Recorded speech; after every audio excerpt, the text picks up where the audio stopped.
déjà les opposants pensent que le régime Tshisekedi prépare une marionnette qui va faciliter le changement de la constitution parce que Vital Kamerhe, lui, était un peu dur, il était resté sur ses principes. Mais moi, je ne pense pas que c'est ce qui va se passer. Le président Tshisekedi a reçu Vital Kamerhe dans la réunion interinstitutionnelle. Il avait rassuré, il avait promis que tout allait bien. Il aurait évité qu'il y ait déstabilisation des institutions, mais aujourd'hui, nous assistons au contraire. Mais la pression qu'il y a à l'Assemblée nationale aujourd'hui, parce que ceux qui ont signé les pétitions pensent qu'ils sont plus nombreux que ceux qui ne l'ont pas fait, mais ils se trompent. Nous savons ce qui s'est passé lors des primaires.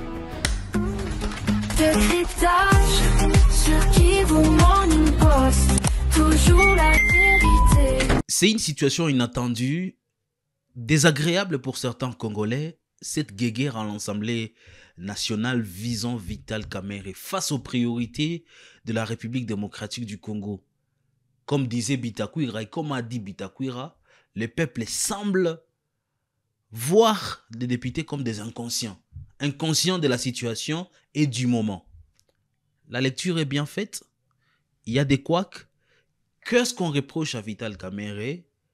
Quelles sont les possibilités, les possibles scénarios dans cette affaire à l'Assemblée nationale?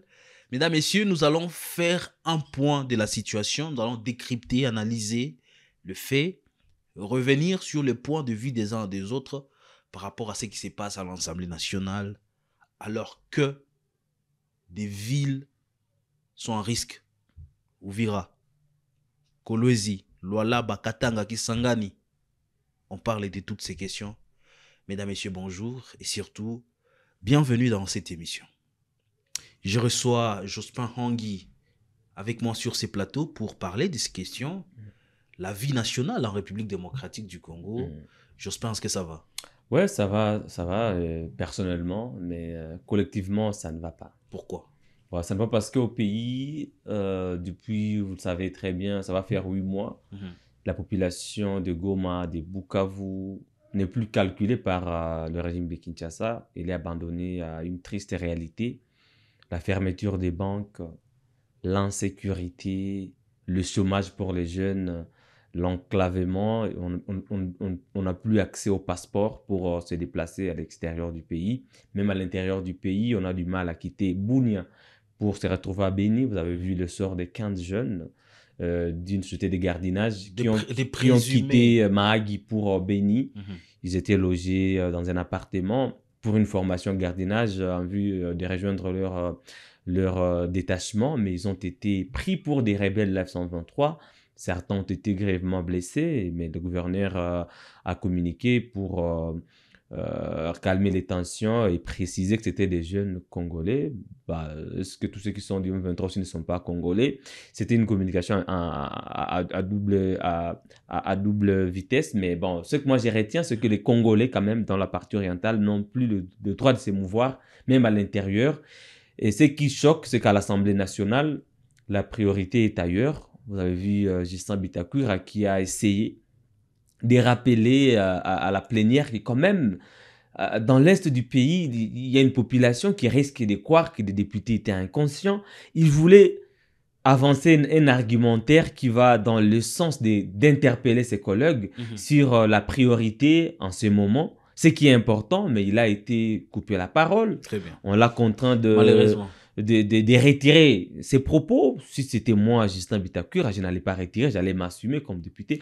Qu'est-ce qui allait m'arriver si j'étais député, si j'assumais mes propos? Mais rien. Il n'allait pas être sanctionné. Est-ce que le problème aujourd'hui de la République démocratique du Congo, c'est Vital Kamerhe et son bureau?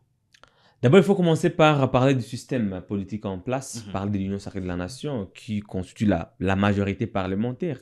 La plateforme au pouvoir, c'est... J'ai posé cette question au regard, bien sûr. évidemment, je vais revenir sur l'Union sacrée. Bien sûr, je voudrais juste placer le contexte. Est-ce le problème... On va revenir sur les contextes. Est-ce le problème, c'est Vital Kamerhe? Le problème, c'est l'Union sacrée. Le problème, c'est le régime. Le problème, c'est Félix Tshisekedi. C'est pourquoi je voulais commencer par l'Union sacrée. Très bien. Alors, parce que parlons Vital Kamerhe a été placé à la tête de l'Assemblée nationale par l'Union sacrée, par Félix Tshisekedi, par ces mêmes députés qui veulent destituer aujourd'hui. C'était par accord des principes, si on peut le dire ainsi, parce que nous savons l'organisation des primaires, normalement, le président ou l'Union sacrée devait désigner un candidat président de l'Assemblée nationale ou désigner même le président de l'Assemblée nationale parce que c'est le pouvoir de l'Union sacrée. Il n'y a pas d'opposition à l'Assemblée nationale. Il y a juste quelques députés du parti Ensemble de Moïse Katumbi qui ne peuvent pas constituer un blocage à une démarche de l'Union sacrée. Donc, il faudrait juste, il lui fallait juste que le président dise c'est vital et ça allait être vital, mais il a voulu juste prouver à ses partenaires que c'est difficile de faire un choix entre Vital Kamerhe, Bathily machin, il faut qu'il y ait des primaires, mais nous savons ce que c'était passé. L'argent avait circulé. D'une part, les députés avaient bouffé l'argent de Bathily, ils sont allés encore bouffer l'argent de Vital Kamerhe. Nous savons les niveaux des malhonnêtetés de nos députés dans cette législature. Et la question que nous nous posons, pourquoi la même Union sacrée veut encore aujourd'hui situer Vital Kamerhe pour placer notre membre de l'Union sacrée, donc créer des fractures à l'interne, briser la cohésion à l'interne, peut-être créer des frustrations, d'autres qui vont être des opposants. C'est un régime qui est en train de se mettre des bateaux dans les roues à lui-même, et on ne sait pas jusqu'où il veut en venir. Pourquoi on veut destituer Vital Kamerhe? Il va être placé où ses députés, ses ministres au sein du gouvernement? Quelle sera la suite, le scénario? Qu'est-ce que cela va avoir, comme vous vouliez le dire, à la situation aujourd'hui au pays? Comme je le disais, les jeunes n'ont pas d'emploi, la situation socio-économique est catastrophique, la situation sécuritaire. Pourquoi Vital Kamerhe? Pourquoi pas le ministre de la Défense? Ces mêmes députés qui n'ont pas été capables d'initier même une motion contre le ministre de la Défense. Nous savons tous la défaillance de l'armée, les revers subis par notre armée. Objectivement, au regard du travail abattu par Vital Kamerhe, quelle cote vous pouvez donner à Vital Kamerhe au regard du travail abattu par son bureau, au regard d'autres législatures? Moi, je vais le comparer à quelqu'un d'autre de l'Union sacrée parce que, bon, déjà, lui, il fait partie des meilleurs présidents de l'Assemblée nationale. Il ne faut pas l'oublier, il avait démissionné en 2009 quand il avait eu des différends avec Joseph Kabila. Mais à son époque, on a assisté à une Assemblée nationale pertinente où il y avait des débats, où le Parlement faisait le contrepoids du pouvoir, où on avait une opposition au vrai sens du terme. Là, je parle de l'UDPS à l'époque. On avait l'UDPS qui faisait le contrepoids et l'UDPS qui pesait comme un parti de l'opposition. Plus tard, le MLC aussi, de Jean-Pierre Bemba. Il y avait le débat et Vital Kamerhe donnait la parole à tout le monde. Il y avait des initiatives parlementaires, il y avait des propositions, des lois pour l'intérêt, le vrai intérêt général de la population. Et le député était vraiment honorable, il était respecté. Il n'était pas trempé dans la corruption, dans la tricherie comme c'est le cas aujourd'hui. Et aujourd'hui, est-ce que Kamerhe est resté la même personne? Kamerhe avait tendance au début de rester la même personne, mais face à quel type de député, face à quel système politique, face à quel régime? Voilà, c'est même cela le problème qu'il a rencontré sur son chemin. Il a essayé de ramener le débat à l'Assemblée nationale parce qu'à l'époque d'Mbosso, il n'y avait pas de débat à l'Assemblée nationale. Les députés ne se présentaient même pas à la plénière ou aux plénières. Ils étaient absentéistes, certains voyageaient de partout. Ils recevaient leurs émoluments sans travailler, sans participer aux plénières parce qu'il n'y avait pas de débat, il n'y avait rien. Tout passait. Donc, on amène une proposition de loi et si ça vient juste d'un membre du gouvernement, ça passe, le budget, la position de budget, ça passait sans débat, sans qu'on puisse débattre des tenants et des aboutissants. Pourquoi ce budget est alloué à tel secteur? Est-ce que ce budget est suffisant à la défense? Il n'y avait pas de débat. Mais aujourd'hui, quand même, Vital Kamerhe a essayé de ramener le débat, la discipline et l'ordre à l'Assemblée nationale. Il a essayé un peu de ramener les députés à la conscience sur le plan salarial, à savoir que ce ne sont pas eux la priorité du pays, que les frais de fonctionnement ne peuvent pas être aussi colossaux qu'ils les recevaient à l'époque de Christophe Mbosso, que c'est pas important pour les députés de recevoir des cadeaux du gouvernement ou du président de la République, notamment des voitures, des palissades. Jusque-là, il n'y a pas des jeeps ou des palissades depuis que Vital Kamerhe est président de l'Assemblée nationale. Les frais de fonctionnement ont été réduits à peut-être 4 fois moins qu'à l'époque de Christophe Mbosso. Et les députés sont frustrés parce que ils reçoivent moins qu'ils recevaient. Vous savez, il y avait eu des révélations, notamment des députés eux-mêmes, comme Jean-Baptiste Kasseko à l'époque de Christophe Mbosso, selon lesquels ils recevaient 21 000 $. Les députés de l'Union sacrée, à part d'autres avantages. Et nous avons appris qu'avec Vital Kamerhe, tous les avantages, y compris, ils sont entre 14 000 et 15 000 $. Vous voyez là où ça fâche. Donc, ils sont en train de revendiquer le départ de Vital Kamerhe pour leurs propres intérêts. Et certains voudraient peut-être que Christophe Mbosso revienne. Mais il y a un autre aspect, Blaise, qu'il ne faut pas négliger, c'est qu'il y a l'UDPS et le MLC qui sont aux avant-postes. Est-ce que c'est eux qui veulent la tête de... Bien, il y a des preuves. Les députés de l'UDPS sont allés voir Augustin Kabouya pour lui demander du soutien à leur initiative. Augustin avait répondu clairement qu'il fallait que la question passe par le président de la République. 2 jours après, dans une matinée politique, il a affirmé que la pétition avait déjà récolté plus de 260 signatures. Donc, il avait la situation actualisée. Donc, aujourd'hui, si Vital Kamerhe est tombé, c'est Tshisekedi qui l'aura sacrifié. Il y a aussi le MLC. Mais pourquoi Tshisekedi veut voir... Nous allons analyser, Blaise. Il y a aussi le MLC. Nous avons vu la sœur biologique du vice-premier ministre Jean-Pierre Bemba, Caroline Bemba, qui est la présidente de la commission infrastructure, aménagement de territoire à l'Assemblée nationale, qui était aux avant-postes. Qu'est-ce qu'elle est allée faire dans cette délégation, qui est allée déposer par la force la pétition auprès d'un huissier. Elle est aux avant-postes et on a appris des sources sûres que les députés de l'UNC ont reçu un mot d'ordre de signer la pétition. Et en des circonstances pareilles, nous savons ce qui se passe. C'est l'argent qui circule. Qu'est-ce qu'on reprocherait à Vital Kamerhe? D'abord, le député, c'est leurs avantages salariales. Qu'est-ce que le régime, qu'est-ce que Tshisekedi dit? Qu'est-ce que l'Union sacrée reprocherait à Vital Kamerhe? C'est clair.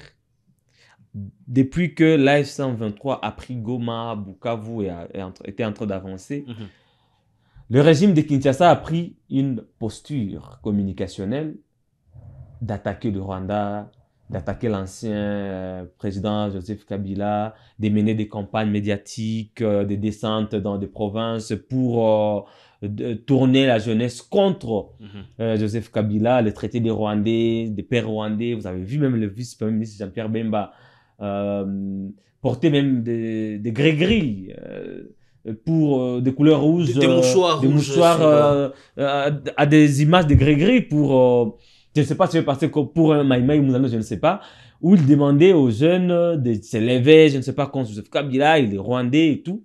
Et peut-être au sein de l'Union sacrée, c'est le discours qu'on voudrait aussi entendre de Vital Kamerhe.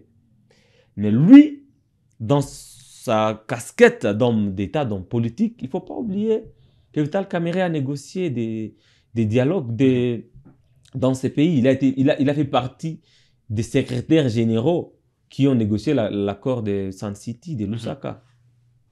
S'il faut le rappeler, il était secrétaire du PPRD. Certains estiment que c'était mal négocié, voilà pourquoi nous sommes là aujourd'hui. Non, nous avons une constitution. Nous avons une constitution.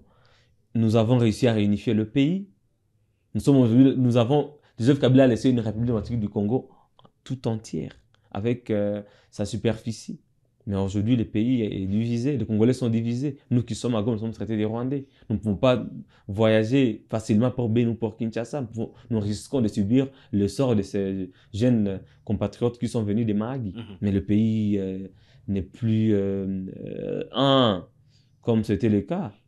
Est-ce que pour l'Union sacrée, il y a plus à gagner qu'à perdre si Vital Kamerhe n'est pas président de l'Assemblée nationale?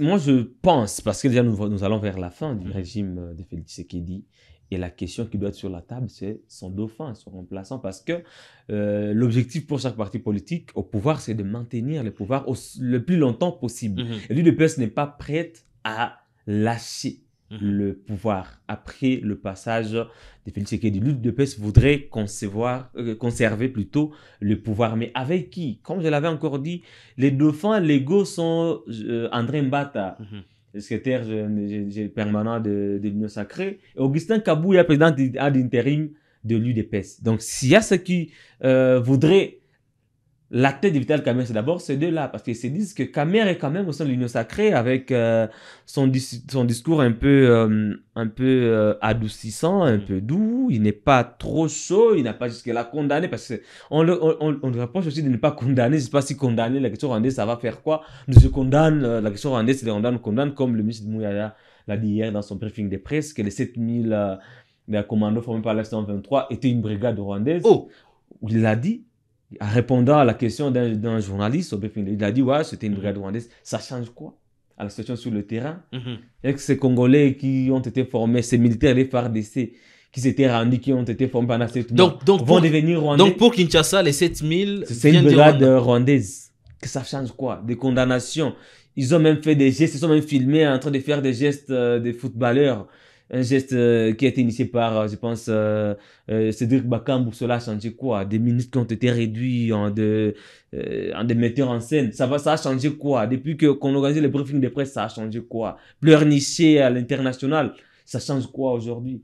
Vous avez suivi Maxime Prévost qui commence à changer des discours. Après la tournée au pays, au Rwanda et tout, on a parlé d'une voie de sortie cette fois.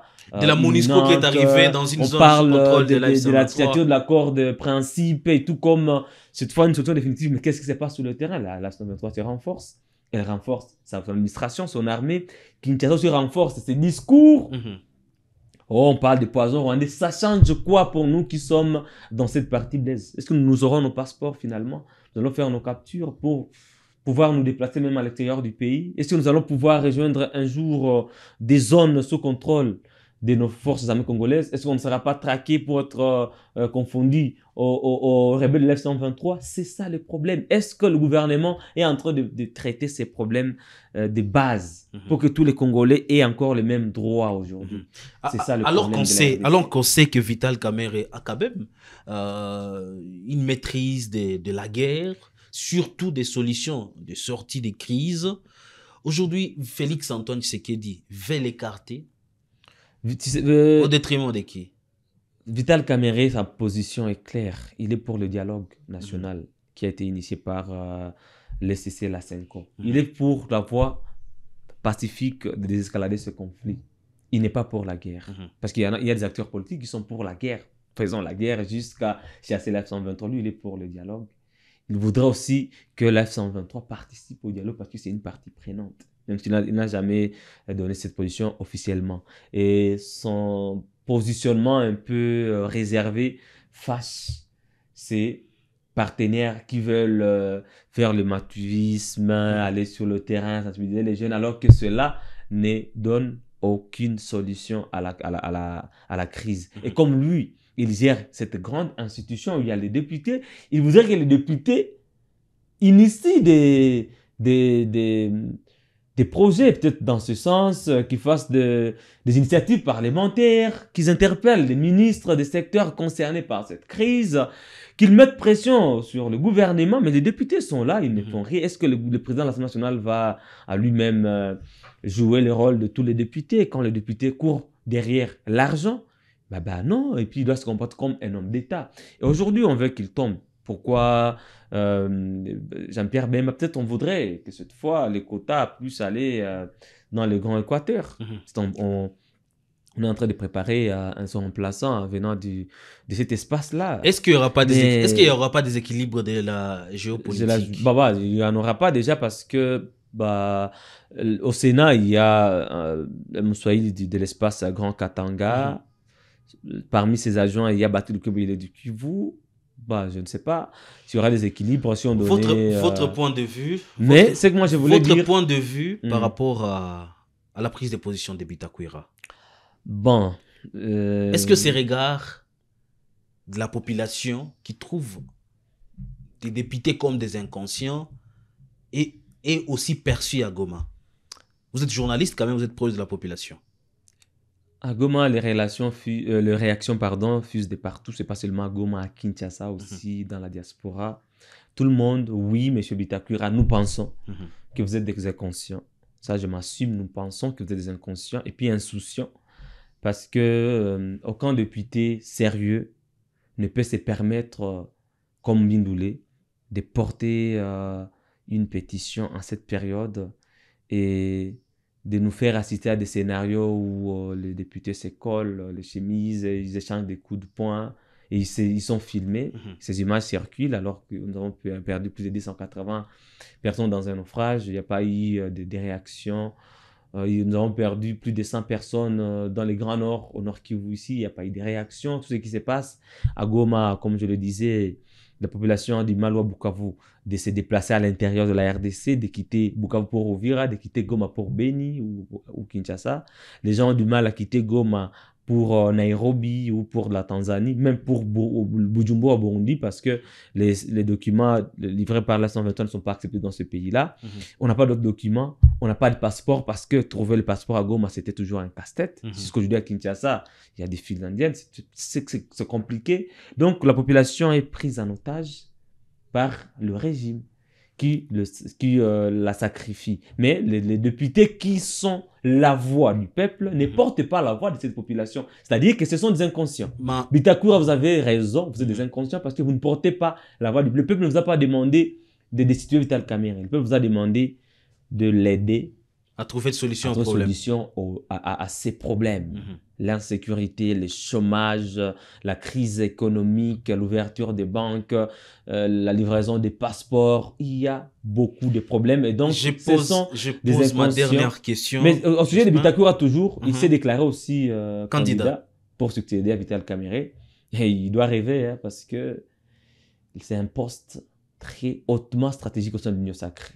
Si il y a déjà quelqu'un qui est préparé, il doit être de l'UDPS ou du MLC. Ma dernière question repose... venant de cet espace-là dont ma dernière question repose également et l'argent circule. Ma dernière question repose également sur cet aspect. Quels sont les scénarios possibles?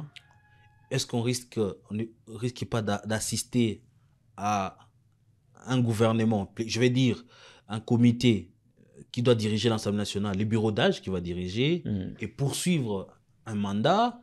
Quels sont les scénarios possibles face à la situation? Ma dernière question. Merci. Je voudrais que ceux qui nous suivent notent bien cette observation. Déjà, les opposants pensent que le régime Tshisekedi prépare une marionnette qui va faciliter le changement de la Constitution parce que Vital Kamerhe, lui, était un peu dur. Il était resté sur ses principes. Mais moi, je ne pense pas que c'est ce qui va se passer. Le président Tshisekedi a reçu Vital Kamerhe dans la réunion interinstitutionnelle. Il avait rassuré, il avait promis que tout allait bien. Il aurait évité qu'il y ait déstabilisation des institutions, mais aujourd'hui, nous assistons au contraire. Mais la pression qu'il y a à l'Assemblée nationale aujourd'hui, parce que ceux qui ont signé les pétitions pensent qu'ils sont plus nombreux que ceux qui ne l'ont pas fait, mais ils se trompent. Nous savons ce qui s'est passé lors des primaires.